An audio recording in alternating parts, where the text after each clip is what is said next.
Il 10 maggio del 1872 a Épinal nacque Marcel Mauss.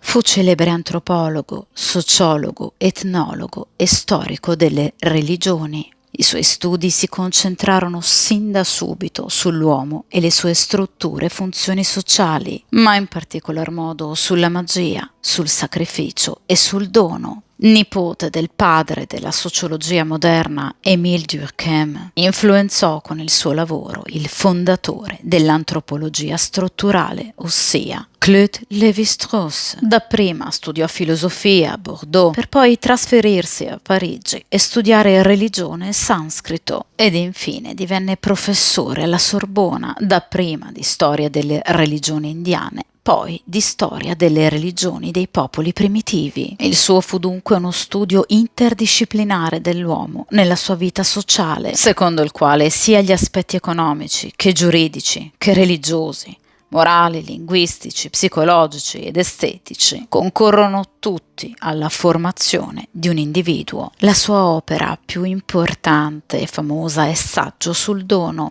opera antropologica di grande interesse. Secondo Marcel Mauss, lo scambio di beni è uno dei modi più comuni e frequenti per creare legami, relazioni umane. Il donare, infatti, implica sempre un successivo ricevere, poiché spesso di fronte ad un dono ci si sente in obbligo, un obbligo morale di ricambiare, restituire. Ovviamente però non sempre chi dona riceve qualcosa in cambio, egli dunque non ha garanzie circa un eventuale ritorno. Donare dunque implica sempre una grande fiducia nel prossimo, oltre che il donare una parte di sé. Secondo i Maori della Nuova Zelanda, infatti, gli oggetti donati possedevano una parte dell'anima del donatore, l'au, e che di conseguenza fosse necessario contraccambiarli per far ritornare tale anima al suo legittimo proprietario. Nella sua opera Teoria generale della magia, Marcel Mauss definisce la magia in stretto rapporto sia con la scienza che con la religione. Magia e scienza infatti si dipanano entrambe tra le pieghe della natura, delle sue regole e dei suoi elementi. Magia e religione si ammantano entrambe di sacralità e devote ritualità. Nella sua opera Saggio sulla natura e la funzione del sacrificio, Marcel Mauss identifica appunto nel sacrificio un mezzo in grado di unire sacro e profano, che comporta la rinuncia di un bene a favore di una realtà superiore. Il sacrificio dunque è elemento che nobilita.